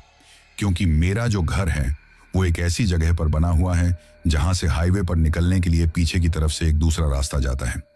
तो इसी वजह से मैं हमेशा ही उसी रास्ते से होते हुए जब मुझे शहर की तरफ जाना होता है तो मैं उसका ही इस्तेमाल करता हूँ। इस तरफ जहां तुम जा रहे हो उस तरफ मैं कभी नहीं गया, तो मुझे ये भी नहीं पता कि ये सड़क कितनी दूर आगे जाकर किसी भी हाईवे पर निकल सकती है। अब उस बूढ़े आदमी के ऐसा कहते ही मैं उससे कहता हूं कि ठीक है बाबा, आप ट्रक को स्टार्ट करने में मेरी कोई मदद ना कर सको तो सिर्फ मेरी इतनी सी मदद कर दो कि आपका फोन मुझे कुछ देर के लिए चाहिए, क्योंकि मुझे किसी जगह पर फोन करना है। तो मेरे ऐसा कहते ही वो बूढ़ा आदमी हल्की हल्की हंसी में हंसने लगता है और मुझसे कहता है कि बेटा, मैं माफी चाहता हूं, लेकिन मैं तुम्हारी इस चीज में भी कोई मदद नहीं कर सकता, क्योंकि मैं ठहरा पुराने जमाने का आदमी। तो मुझे आज के टाइम के ये जो मोबाइल फोन हैं ये चलाने नहीं आते हैं, लेकिन यही पास में ही मेरा घर है, वहां जाकर तुम मेरे घर वाले लैंडलाइन फोन से फोन कर सकते हो, क्योंकि मुझे तो वही फोन यूज करना आता है। इसी वजह से मैंने आज तक भी मेरे घर में वही फोन लगा रखा है। तो अब उस बूढ़े आदमी के ऐसा कहते ही मैं उससे कहता हूं कि ठीक है, आप यहीं पर रुको, मैं मेरे खलासी को लेकर आता हूं। अब उस बूढ़े आदमी से ऐसा कहकर मैं तुरंत तेज तेज चलते हुए ट्रक के केबिन की तरफ जाता हूं और जाकर मोहन को ये सारी बातें बता देता हूं और उससे कहता हूं कि हम लोगों को इस बूढ़े आदमी के साथ इसके घर पर चलकर वहां से फैक्ट्री में फोन कर देना चाहिए, और हो सकता है कि हम लोगों को आज की रात भी उसी के घर में गुजारनी पड़े, क्योंकि सुबह होने पर तो जरूरी इस रास्ते से गुजरने वाला कोई ना कोई आदमी हम लोगों को मिल ही जाएगा जो कि आगे शहर की तरफ जा रहा होगा, तो उससे हमें कोई मदद मिल सकती है। अब मेरे ऐसा कहते ही मोहन ट्रक के केबिन को दोनों तरफ से लॉक करके मेरे साथ उस बूढ़े आदमी के पास जाता है और फिर हम दोनों ही उसके साथ उसके घर की तरफ निकल लेते हैं। फिर उस जगह से थोड़ी ही दूर आगे उस सड़क पर चलने के बाद वो बूढ़ा आदमी सड़क से नीचे एक खाई की तरफ उतरने लगता है। उस वक्त उस बूढ़े आदमी ने अपने हाथ में वो जलती हुई लालटेन और वो छत्ता ले रखा था। तभी चलते चलते ही मोहन उस बूढ़े आदमी से पूछता है कि बाबा, आपने ये रात के वक्त भी छत्ता क्यों खोल रखा है? इस वक्त ना ही तो कोई बारिश हो रही है और ना ही कोई दिन है जो आप अपने आप को धूप से बचाने के लिए छत्ता ओढ़ रखे हो। तो मोहन के ऐसा कहते ही वो बूढ़ा आदमी चलते चलते हम लोगों से कहता है कि यहाँ पर बहुत सारी चीजें ऐसी हैं जिनको शायद अब तक तुम लोग समझ नहीं पा रहे हो, लेकिन जब तक तुम समझोगे तब तक शायद बहुत देर हो चुकी होगी। उस बूढ़े आदमी के ऐसा कहने पर मोहन कहता है कि अरे मैं कुछ समझ नहीं। तभी मैं मोहन को हाथ से एक छोटी काटते हुए धीरे से उससे कहता हूं कि चुपचाप इसके पीछे पीछे चलता रह। तुझे इन सब बातों से क्या लेना है? हमें जो काम करना है वो काम करने के लिए ही हम इसके साथ इसके घर पर जा रहे हैं। ज्यादा फिजूल की बातें करना बंद करो। अब उस वक्त हम लोग उस सड़क से चलकर काफी ज्यादा दूर आ चुके थे, यानी कि सड़क को हमने साइड में छोड़ दिया था और उस खाई से नीचे उतरकर हम दोनों उसके पीछे पीछे एक पगडंडी से चलते हुए कटीली झाड़ियों के बीच से होकर उसके घर की तरफ जा रहे थे। लेकिन उस वक्त वो जो रास्ता था वो इतना सकरा था कि वहां पर एक बार में सिर्फ एक आदमी ही चल सकता था। इसी वजह से हम तीनों एक दूसरे के आगे पीछे चल रहे थे। हमारे में सबसे आगे वो बूढ़ा आदमी चल रहा था, उसके पीछे मैं चल रहा था और मेरे पीछे मोहन चल रहा था। लेकिन जब दोबारा से मोहन ने उससे वो छत्ते वाली बात पूछी थी तो वो बूढ़ा आदमी चलते चलते ही थोड़ा सा हंसकर हम दोनों से कहता है कि मैं काफी दूर से पैदल चलकर आ रहा हूं और तुम तो देख रहे हो कि आज सर्दी कितनी ज्यादा है। कोहरे की वजह से काफी ज्यादा धुंध पड़ रही है, तो ऐसे में अगर इतनी दूर से बिना छत्ते के आता तो मैं इस धुंध की हल्की हल्की पानी की बूंदों से ही पूरी तरीके से गिला हो जाता। तो इस धुंध और कोहरे से अपने आप को बचाने के लिए ही मैंने ये छत्ता ओढ़ रखा है। भले ही कुछ देर के लिए देखने पर यह कुछ भी काम ना आता हुआ तुम लोगों को लग रहा होगा, लेकिन लंबी दूरी तक पैदल चलने पर इस चीज के इंपॉर्टेंस समझ में आती है। अब इस तरह बातें करते करते हम लोग कुछ ही देर में उस बूढ़े आदमी के घर के करीब पहुंच चुके थे, क्योंकि दूर से ही हमें दिखाई दे रहा था कि वो पगडंडी एक घर के सामने जाकर खत्म हो रही है। वो घर दूर से देखने पर काफी ज्यादा पुराना लग रहा था, यानी कि वो कोई नए जमाने का घर नहीं था, बल्कि पुराने टाइम में जो फार्म हाउस हुआ करते थे उसी तरह का वो एक फार्म हाउस था, जो नीचे की तरफ से तो बिल्कुल पक्के कंक्रीट से बना हुआ था, लेकिन ऊपर की तरफ उसमें लकड़ी के फर्नीचर से बनी हुई छत लगी हुई थी, जो कि शायद उस वक्त तक पूरी तरीके से गलकर जगह जगह से टूट भी चुकी थी, लेकिन अभी भी वो इस हालत में बची हुई थी कि कुछ महीनों तक इंसान उस छत के नीचे सरवाइव कर सकता था। उस जगह पर पहुंचते ही वो बूढ़ा आदमी जाकर अपने उस घर के बड़े से लकड़ी के गेट को खोलता है और उसके बाद हम दोनों भी उसके पीछे पीछे उसके साथ अंदर चले जाते हैं। लेकिन ताज्जुब की बात यह थी कि उस वक्त वो घर पूरी तरीके से अंधेरे में डूबा हुआ था। उस अंधेरे को देखते ही वो बूढ़ा आदमी हम दोनों से कहता है कि आज शायद तुम दोनों की किस्मत बहुत खराब है, क्योंकि इस वक्त लाइट गई हुई है और मेरे घर में जो लैंडलाइन फोन है उसका तुम तब तक इस्तेमाल नहीं कर सकते जब तक कि लाइट नहीं आ जाती, क्योंकि वो फोन लाइट से ही चलता है। अब उस बूढ़े आदमी के ऐसा कहते ही मैं और मोहन अंदर ही अंदर थोड़ा खुश हो जाते हैं, क्योंकि हम दोनों को भी किसी भी बहाने से आज की रात उसी के घर पर गुजारनी थी। और मैं तो उस वक्त यही सोच रहा था कि वो लाइट काफी टाइम तक आए ही ना तो बहुत अच्छा रहेगा। लेकिन शायद उस वक्त हम दोनों की ये सबसे बड़ी गलती थी और हम लोग वहां पर रुकने का सोचकर अपनी जिंदगी की सबसे बड़ी भूल करने जा रहे थे, क्योंकि जिस घर को हम लोग बड़ा ही नॉर्मल और पुराना सा घर समझ रहे थे, उस घर की सच्चाई जब थोड़ी ही देर में हमारे सामने आने वाली थी तो उस सच्चाई के सामने आते ही डर के मारे हमारे पैरों तले से जमीन खिसकने वाली थी। और फिर आगे हमारे साथ जो कुछ भी होने वाला था उसको होता हुआ देखकर तो शायद आगे चलकर आप लोगों की भी हालत खराब होने वाली है। इसीलिए जब आप लोग ये कहानी सुन रहे हो तो अपने आप को एक सेफ जोन में लेकर चले जाओ, क्योंकि मैं ये नहीं चाहता कि डर के मारे आप लोगों का भी वही हाल हो जो उस वक्त मेरा हुआ था। अब उस घर के अंदर जाते ही अंधेरे में हम लोग एक कोने में खड़े हुए थे। तभी वो बूढ़ा आदमी अपनी जलती हुई लालटेन से एक लकड़ी जलाकर उस घर के अंदर जो मशालें लगी हुई थी उनको जला देता है। उस वक्त उस घर के अंदर चारों तरफ काफी मशालें लगी हुई थी। उनमें से उस बूढ़े आदमी ने सिर्फ 2 मशालों को ही जलाया था, जिनकी रोशनी उस वक्त घर के अंदर काफी अच्छी तरीके से हो गई थी। लेकिन तभी उन मशालों की रोशनी होते ही हम दोनों अपने मन ही मन के अंदर सोचते हैं कि आखिर आज के जमाने में भी भला कोई अपने घर के अंदर मशाल क्यों रखता होगा, जबकि इस घर के अंदर तो लाइट भी है। अब जब मोहन ने मुझसे यही बात पूछी ली तो मैं उसके उन विचारों को शांत करने के लिए उससे कह देता हूं कि यार, जंगल के अंदर घर बना हुआ है तो हो सकता है कभी कभार कोई जंगली जानवर आ जाता होगा, तो उस जंगली जानवर को आग से दूर भगाने के लिए ही पहले के टाइम से आज तक लोग मशाल का प्रयोग करते हैं। तो शायद इन लोगों ने भी इन मशालों को अब तक अपने घर के अंदर संभाल कर रखा होगा, और जब ऐसे टाइम पर लाइट नहीं आती होगी तो मशाल को ही जला लेते होंगे। लेकिन अब तक हमने उस बूढ़े आदमी से ये नहीं पूछा था कि उस घर के अंदर उसके साथ और कौन कौन रहता है, क्योंकि हम ये बात उससे तब पूछ पाते जब वो हमारे साथ वहां पर कुछ देर के लिए रुकता, क्योंकि वो तो उन मशालों को जलाते ही पता नहीं उस घर के अंदर बाहर कहां चला गया था। अभी हम दोनों उस घर के अंदर खड़े खड़े सिर्फ लाइट के आने का इंतजार कर रहे थे, लेकिन कहीं ना कहीं मन ही मन में ये चाहते भी थे कि वो लाइट ना ही आए तो अच्छा है, क्योंकि बाहर की तरफ सर्दी इतनी ज्यादा पड़ रही थी कि उस वक्त हमारा उस घर के अंदर से बाहर निकलने का मन ही नहीं कर रहा था। लेकिन कुछ ही देर बाद हमारे साथ जो होने वाला था, उसके बाद एक पल के लिए भी हमारा उस घर के अंदर रुकने का मन नहीं करने वाला था। साथ ही हम उस घर के अंदर से निकलने की भरपूर कोशिश करने वाले थे, क्योंकि जैसे ही वो बूढ़ा आदमी उस घर के अंदर से बाहर गया तो हम दोनों अभी उस घर के अंदर इधर उधर टहल ही रहे थे। तभी टहलते टहलते ही हमने एक चीज नोटिस की कि उस घर के अंदर काफी पुराने जमाने की चीजें रखी हुई हैं। उस घर को देखकर ऐसा लग रहा था कि जैसे इस वक्त हम लोग किसी घर के अंदर नहीं बल्कि एक म्यूजियम के अंदर मौजूद हैं, जहां पर पुराने जमाने की हैंडीक्राफ्ट की बनी हुई बहुत सारी चीजें रखी हुई थी। साथ ही लकड़ी से बने हुए बहुत सारे ऐसे खिलौने उस घर की दीवारों पर लगे हुए थे, जो कि पहले के टाइम पर किसी राजा महाराजा की हवेली में लगे हुए होते थे। साथ ही हम लोगों ने वहां पर एक चीज नोटिस की कि उस घर के अंदर चारों तरफ हर चीज पर काफी ज्यादा धूल जमी हुई थी, जैसे कि वहां पर बहुत टाइम से कोई साफ सफाई ही ना की हुई हो, जिसके चलते जब हमने गौर से नीचे फर्श की तरफ देखा तो उस वक्त भी हम लोगों को ऐसा महसूस हुआ कि जैसे फर्श पर भी बहुत ज्यादा धूल जमी हुई है। तभी हम दोनों आपस में उस बारे में जब गुसुर फुसुर करने लगते हैं तो मैं मोहन से कहता हूं कि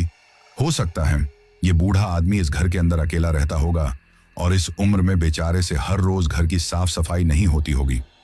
अभी हम दोनों आपस में ये बातें कर ही रहे थे कि तभी अचानक से ही मोहन मेरे एक हाथ को बहुत ज्यादा कसकर पकड़ लेता है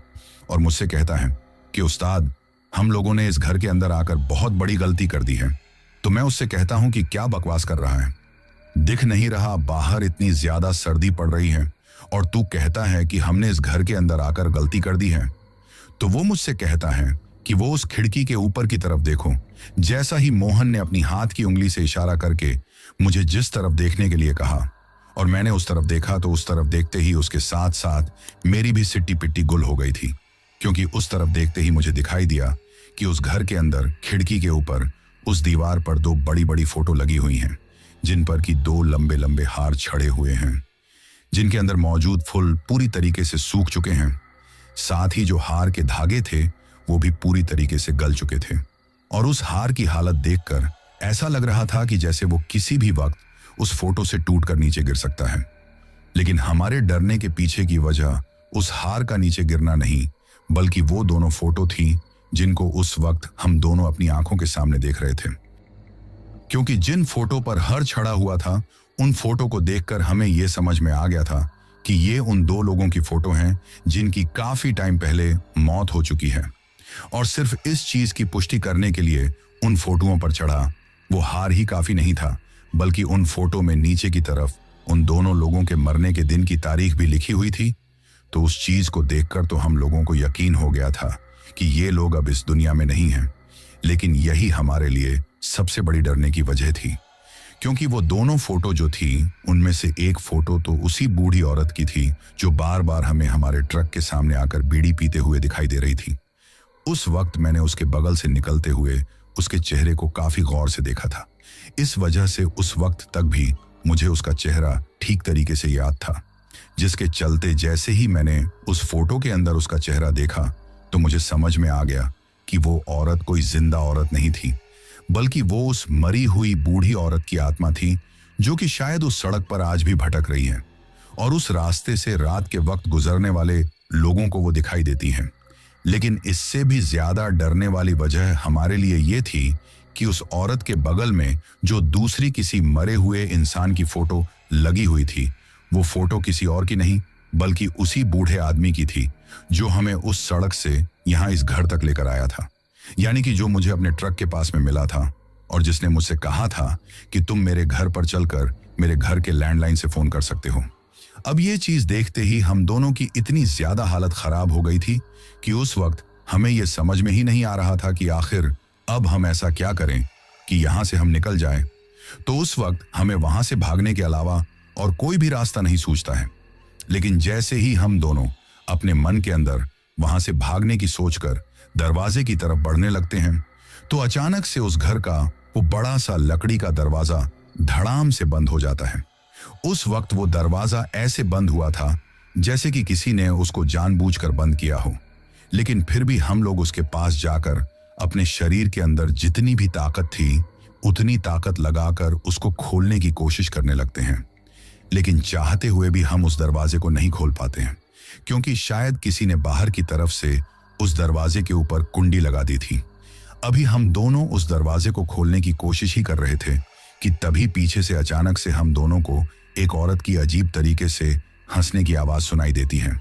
उस वक्त उसकी वो हंसने की आवाज उस घर में पूरी तरीके से गूंज गई थी और उसकी आवाज का उस घर के अंदर एक अजीब सा एको बन रहा था, यानी कि उसकी वो हंसने की आवाज उस घर की दीवारों से टकराकर बार बार हम लोगों को सुनाई दे रही थी। एक बार हंसने पर ही उसकी आवाज कम से कम 2 या 3 बार सुनाई देती थी। पर जैसे ही हम दोनों को उस औरत के वो हंसने की आवाज सुनाई देती है, तो हम लोग उस दरवाजे को खोलने की कोशिश करना छोड़कर पीछे की तरफ पलट कर देखते हैं। और जैसे ही हम लोग पीछे की तरफ पलट कर देखते हैं तो हमें दिखाई देता है कि उस घर के अंदर ऊपर की तरफ से जो नीचे सीढ़ियां आ रही हैं, उन सीढ़ियों में एक औरत खड़ी हुई है और वो अपने हाथ में बीड़ी पकड़कर उसको पी रही है। तो अब आप लोग समझ गए होंगे कि वो औरत और कोई नहीं बल्कि वही बूढ़ी औरत थी जो हमें बार बार उस रास्ते पर दिखाई दे रही थी और जिसकी मरी हुई होने की फोटो उस घर के अंदर लगी हुई थी, जिसके ऊपर वो फूलों का सड़ा गला हार भी चढ़ा हुआ था, जो कि शायद काफी ज्यादा पुराना हो गया था। लेकिन मैं आप लोगों को यहाँ पर एक चीज बता दूं कि जब हमने उन दोनों की फोटो के अंदर उनके मरने वाली तारीख पढ़ी थी तो हम लोग काफी ज्यादा चौंक गए थे, क्योंकि उस फोटो के अंदर जो तारीख लिखी हुई थी उसके अनुसार वो लोग आज से लगभग 20 साल पहले ही मर चुके थे। तो ऐसे में फिर अब उनकी आत्मा इतने टाइम के बाद तक भी वहां पर क्यों भटक रही थी? अब जैसे ही हम दोनों ने उस औरत को उन सीढ़ियों के अंदर खड़ा हुआ देखा तो हमारे हाथ पैर डर के मारे अजीब तरीके से कांपने लगे, और हम दोनों उस वक्त इतनी बुरी तरीके से डर गए थे कि मुझे तो ऐसा लग रहा था कि शायद मेरा यही पेंट में ही पेशाब निकलने वाला है। लेकिन मैंने सोचा कि अगर मैं मोहन के सामने इतना ज्यादा डरा तो ये मुझे सच में ही फट्टू समझेगा। इसी वजह से मैं धीरे से मोहन से कहता हूं कि यार अब क्या करें, ये दरवाजा भी नहीं खुल रहा, ऊपर से ये बूढ़ी औरत तो यहां पर भी आ गई जो कि शायद अब मर चुकी है। तो मेरे मुंह से ये सुनते ही मोहन मुझसे कहता है कि उस्ताद, आपको अभी भी लग रहा है कि ये शायद मर चुकी है। आपको दिख नहीं रहा कि फोटो में इसी की तस्वीर लगी हुई है। इसका मतलब ये पक्का मर चुकी है और हमारे सामने इस वक्त ये कोई जिंदा नहीं बल्कि इसकी भटकती हुई आत्मा है। लेकिन ये हमारे पीछे क्यों पड़ी है? तो मैं मोहन से कहता हूं कि ये हमारे पीछे नहीं पड़ी बल्कि हम इसके पीछे पड़े थे, और अब इसने हम लोगों को अपने जाल में फंसाकर अपने घर के अंदर फंसा लिया है। अब पता नहीं हमारे साथ आगे चलकर क्या होगा। अब आपस में इसी तरह की कुछ बातें करते हुए हम दोनों उस औरत की तरफ गौर से देख रहे थे कि तभी अचानक से ही हमारे पीछे की तरफ से वो दरवाजा खुल जाता है जिसको हम इतनी देर से खोलने की कोशिश कर रहे थे। जैसे ही वो दरवाजा खुलता है तो हम भागने की इच्छा से पीछे की तरफ पलट कर देखते हैं, लेकिन हम लोगों को दिखाई देता है कि दरवाजे पर और कोई नहीं बल्कि वही बुढ़ा आदमी खड़ा हुआ है जो हमें वहां से यहां तक लेकर आया था। लेकिन उसने दरवाजा खोलते ही अंदर आकर वापस से दरवाजे को बंद कर दिया था। तभी मोहन खिलखिलाते हुए उस बूढ़े आदमी से कहता है कि बाबा, आपने दरवाजा क्यों बंद कर दिया? तो वो बूढ़ा आदमी उसकी किसी भी बात का कोई भी जवाब दिए बिना ही आगे की तरफ चला जाता है और फिर उन सीढ़ियों से चढ़ते हुए उस औरत के पास जाकर उससे कहता है कि मुझे इन दोनों का खून गर्म करके लाकर देना, और जो थोड़ा बहुत बच जाए उसको आने वाले टाइम के लिए रख देना। साथ ही मुझे इनकी कलेजी के टुकड़े भी खाने हैं, तो थोड़ा उसको भी अच्छी तरीके से काट कर और उबाल कर लाना। उस बूढ़े आदमी के ऐसा कहते ही वो औरत हाँ में अपना सिर हिलाती है, और उसके हाँ में सिर हिलाते ही वो बूढ़ा आदमी उन सीढ़ियों से चढ़ते हुए ऊपर की तरफ चला जाता है। अब जैसे ही हमने ये बात सुनी तो आप लोग इस वक्त समझ सकते हो कि उस वक्त हमारी क्या हालत हुई होगी। अब धीरे धीरे वो बूढ़ा आदमी तो उन सीढ़ियों से होते हुए ऊपर की तरफ जा रहा था, और वो बूढ़ी औरत धीरे धीरे उन सीढ़ियों से नीचे की तरफ उतरकर हमारी ओर आ रही थी। लेकिन जैसे जैसे वो हमारी ओर आती जा रही थी वैसे वैसे ही उसका चेहरा काफी ज्यादा डरावना होता जा रहा था। उसके चेहरे पर अजीब तरीके की झुर्रियों के साथ साथ ऐसे निशान आने लगे थे जैसे कि वो किसी चीज में बुरी तरीके से जल चुकी हो। अब जब तक वो बूढ़ी औरत हमारे करीब आई तब तक वो पूरी तरीके से एक चुड़ैल और डायन की तरह काफी डरावने रूप में बदल चुकी थी। हमारे करीब आते ही उसने सबसे पहले मोहन के गले को इतना अजीब तरीके से पड़ा कि उस वक्त उसकी सांस उखड़ने लगी थी। लेकिन जैसे ही ये चीज हुई तो उस वक्त मैं मेरे दिमाग में सोचने लगता हूं कि आखिर मैं यहां से कैसे बचकर निकालूं। तभी मुझे याद आता है कि इस वक्त मैंने जो पेंट पहन रखा है उस पेंट के अंदर जो मेरा फर्ज है उसमें हनुमान जी की एक तस्वीर रख रखी है। तो ये चीज याद आते ही मैं फटाक से अपनी पर्स के अंदर से हनुमान जी की वो तस्वीर निकालता हूं। लेकिन तब तक वो बूढ़ी चुड़ैल एक झटके के साथ ही उसके गले को पकड़कर उसको खींचते हुए उस घर के अंदर एक कमरे में ले गई थी। उसको उस कमरे में लेकर जाने के बाद अंदर की तरफ से मोहन की काफी चीखने चिल्लाने की आवाज आने लगी थी। लेकिन मैं तो सिर्फ उसी जगह पर खड़ा होकर उस फोटो को अपने हाथ में लेकर बार बार हनुमान चालीसा का जाप करने लगा था। लेकिन उस वक्त मैंने ये चीज महसूस की कि जब मैंने हल्की हल्की आवाज में हनुमान चालीसा बोलने शुरू की तो अंदर की तरफ से मोहन की वो चीखने चिल्लाने की आवाज कम होने लगी थी। तो फिर इस चीज को महसूस करते ही मैंने काफी जोश में वहां पर हनुमान चालीसा बोलना शुरू कर दी थी। लेकिन तभी अचानक से ही फिर से उस घर का वो बड़ा सा दरवाजा खुलता है, और उस दरवाजे के खुलने के साथ ही मुझे इतना भयंकर झटका लगता है कि मैं नीचे धड़ाम से फर्श पर गिर जाता हूं। लेकिन नीचे गिरने के साथ ही मेरे सिर पर चोट आ गई थी, जिसकी वजह से मैं वहीं पर बेहोश हो गया था। लेकिन जैसे ही मेरी आंख खुली तो मैं देखता हूं कि मैं अभी भी उसी घर के अंदर नीचे फर्श पर पड़ा हुआ हूं। साथ ही मेरे बगल में ही मोहन भी बेहोश पड़ा हुआ है। लेकिन जब मुझे होश आया तो मैं देखता हूं कि उस वक्त तक वो रात गुजर चुकी थी और दिन का उजाला हो चुका था। उस वक्त मेरे चेहरे पर बाहर की तरफ से आती हुई धूप की किरणें पड़ रही थीं, क्योंकि उस वक्त भी उस घर का वो दरवाजा खुला हुआ ही था। होश में आने के बाद वहां से उठकर मैं मोहन को उठाने की कोशिश करने लगता हूं और फिर कुछ ही देर में मोहन भी होश में आ जाता है। उसके होश में आते ही हम दोनों वहां से इतना तेज उस घर से भागकर सड़क की तरफ आते हैं कि हम लोगों ने बीच में एक बार भी रुककर सांस नहीं ली थी। जब हम लोग उस खाई से होते हुए सड़क पर चढ़कर ऊपर आए तो हमें हमारा ट्रक उस वक्त तक भी बिल्कुल सही सलामत वहीं पर खड़ा दिखाई देता है।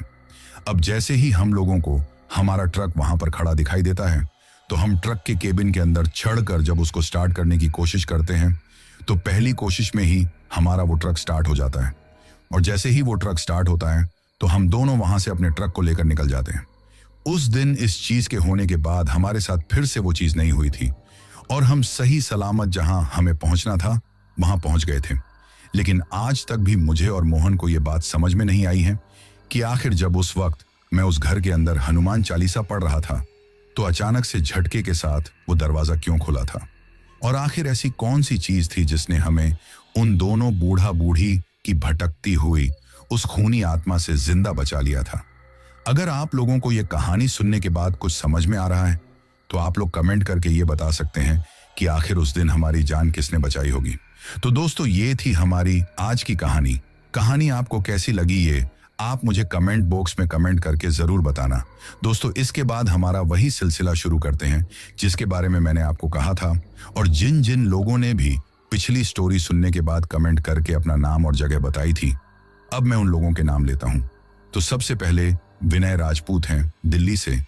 दीपक चौहान हैं सूरत गुजरात से, धनंजय कोहली हैं जयपुर से, वाकिल नायक हैं भीखनेरा राजस्थान से, शैलेश कुलदीप और अविनाश हैं गुजरात से, सुरेश साकेत हैं मध्य प्रदेश से, मोनू हैं भीलवाड़ा राजस्थान से,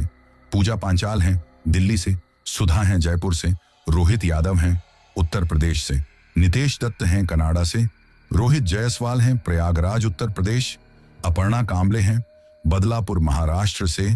यशवंत यादव हैं सऊदी अरब से, सीमा तांती हैं मुंबई से, गुरप्रीत सिंह हैं गुजरात से, दिलीप हैं उड़ीसा से, जीत हैं कोलकाता से, हरेंद्र निषाद हैं छत्तीसगढ़ से, चेष्टा हैं जयपुर से, अनुज कुमार हैं कौशाम्बी से, लक्की मिश्रा हैं झारखंड से, मोहम्मद सहारे हैं दिल्ली से, अरमान हैं वेस्ट बंगाल से, ललन हैं बिहार से, मंजुलता हैं उड़ीसा से, राजुल्ला हैं उत्तर प्रदेश से, गणेश कुमार हैं चेन्नई से, एसके जिंदल हैं लुधियाना पंजाब से,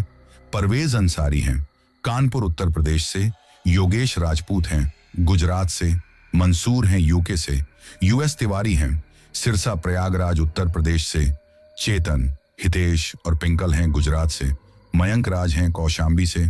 चंदन बालके हैं इंदौर से, पूजा गुरुजानी हैं अजमेर राजस्थान से, ज्योतिष पासवान हैं गुवाहाटी असम से, शिव शुभांगी और महेश अहमदनगर महाराष्ट्र से, उमेश कुमार हैं यूएई से, खेमा कुमार हैं काट बजरा से, गोलू भदौरिया हैं भोपाल से, सुखदेव लखोत्रा हैं गुजरात से, अकरम शेख हैं उत्तर प्रदेश से, जिलेदार हैं जौनपुर से, फोसेल हैं बांग्लादेश से, राधेश्याम राव हैं गुजरात से, नीतीश कुमार हैं बिहार से, पुष्पा राणा हैं नागपुर से, अक्षय थापा हैं जम्मू से, उमेश हैं कर्नाटक बेंगलुरु से, सीमा हैं गुजरात से, अरविंद सहाना गोस्वामी हैं गोरखपुर उत्तर प्रदेश से, देवेंद्र चौधरी हैं मध्य प्रदेश से, परिजत राय हैं असम से, पंकज कुमार हैं हावड़ा से, अबिद शाह और लाइबा हैं फैसलाबाद से, विपिन कुमार हैं दिल्ली से, उमेश हैं नेपाल से, राहुल सिंह हैं रांची से, अभीदर हैं असम से, सलीम मिल्हा हैं लंदन इंग्लैंड से, सूरज प्रताप हैं मुरैना से, फतीमा अल शेख हैं सऊदी अरब से, मोहम्मद हैंदर हैं मधुबनी बिहार से, जुलू हैं ओडिशा से, शिवा हैं रामपुर से, शिवेश कामंत हैं मुजफ्फरपुर बिहार से, माधुरी चौहान हैं रायगढ़ छत्तीसगढ़ से, वसीम अंसारी हैं महाराष्ट्र से, तेजवाली खान और मुस्तफ़ा खान हैं यूके से, सनी राजपूत हैं सोलन से, विकास बासु मत्री हैं असम से, अभिषेक हैं बिहार से, नेहा मलिक हैं सोनीपत हरियाणा से, राजेश मिश्रा हैं शुक्लागंज से, शनिदेव हैं उत्तर प्रदेश से, सलमान हैं आगरा से, शैलेश हैं गुजरात से, राजश्री हैं ठाणे मुंबई से, आस्तिक थापा हैं हिमाचल प्रदेश से, मोहम्मद शेख हैं कर्नाटक से, डॉक्टर अरजीत त्रिवेदी हैं प्रयागराज उत्तर प्रदेश से, शैलेश हैं गुजरात से, जितेंद्र सिंह जेरी, सविता और अनमोल हैं जालंधर सिटी पंजाब से, राजेश राजपूत हैं जॉर्डन से, मुकेश खान हैं दिल्ली से,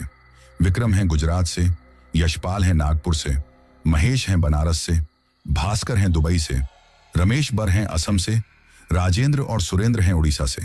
पप्पू हैं मीरूट से, लक्ष्मण हैं तेलंगाना से, अरविंद भाई, गीता बेन, राज रिंकल और दीप हैं राजकोट गुजरात से, सिपा बरार हैं बठिंडा पंजाब से, निरुपमा नायक हैं उड़ीसा से, नरेंद्र मालिक हैं सोनीपत हरियाणा से, विनय राजपूत हैं दिल्ली से, रेशमा हैं पुणे से, संतोष गोरखा हैं नेपाल से, प्रताप गोस्वामी हैं जोधपुर राजस्थान से, परवेज अंसारी हैं कानपुर से, विवेक शर्मा हैं बरेली से, कल्पित हैं जबलपुर से, माया शर्मा हैं मॉरिशस से, धनजीत बोरो हैं असम से, चंद्रसेन साहू हैं तुगालकाबाद दिल्ली से, रामनिवास हैं मुंबई से, मोहम्मद सहराज हैं लाहौर पाकिस्तान से, सुरेंद्र कुमार हैं विजयनगर राजस्थान से, शैलेश हैं गुजरात से, कैलाश हैं मणिपुर से, हजवसा बासुमत्री हैं असम से, इरफान सिद्दीकी हैं मुंबई से, ऋतु थापा हैं मीरूट से, पूरण चंद बालोत्रा हैं राजस्थान से, अयूब हैं रायबरेली उत्तर प्रदेश से, आरती प्रजापति हैं कोटा से, विकास जोशी हैं काठमांडू नेपाल से, अश्विनी कुमार हैं जोधपुर से, मकबूल हैं कोलकाता से, देवज्योति हैं कमलपुर त्रिपुरा से, कीर्ति जाला हैं गुजरात से, अवनीत हैं जालंधर पंजाब से, जीतू हैं त्रिपुरा से, वीरेन सोनी हैं हरियाणा से, हाकम सिंह हैं इटली से, साजिद खान हैं शेखुपुरा पाकिस्तान से, राजवीर बन्ना हैं दूदू जयपुर राजस्थान से, शुभांगी गटकल, शिवांग गटकल और महेश गटकल हैं अहमदनगर महाराष्ट्र से, समुद्र श्रेष्ठा हैं काठमांडू नेपाल से, विशाल कुमार हैं महोली से, राज मौर्या हैं मुंबई से, यशवंत यादव हैं छोटे राय हैं बिहार से, अली डिजास्टर हैं लाहौर पाकिस्तान से, शुभेंदु सिन्हा हैं असम से, नोमान खान और राणा नविद हैं कराची पाकिस्तान से, देवेंद्र सिंह हैं अनूपगढ़ राजस्थान से, अभी हैं जयपुर से, किरण हैं पाकिस्तान से, रोहित गर्ग हैं दार्जिलिंग से, अस्मित चौधरी हैं नेपाल से, पीयूष सुधार हैं सांचौर राजस्थान से, कौशल रावत और सुमोती दास हैं ओडिशा से, पार्वती चलवाड़ी हैं पुणे महाराष्ट्र से और सबसे लास्ट में अविनाश हैं नेपाल से। तो दोस्तों ये थे उन लोगों के नाम जिन्होंने पिछली स्टोरी पर कमेंट करके हमें बताया था कि वो कहां से कहानी सुनते हैं। इसके साथ ही अगर किसी का नाम छूट गया हो तो वो कमेंट करके बताना, कल वाली वीडियो में उनका नाम ले लिया जाएगा। मैंने पूरी कोशिश की है कि किसी का भी नाम ना छूटे। इसके साथ ही अगर अभी तक भी आप लोगों ने चैनल को सब्सक्राइब नहीं किया है तो जल्दी से चैनल को सब्सक्राइब कर लो, क्योंकि आपका ये छोटा सा सहयोग मेरे लिए बहुत ज्यादा मायने रखता है।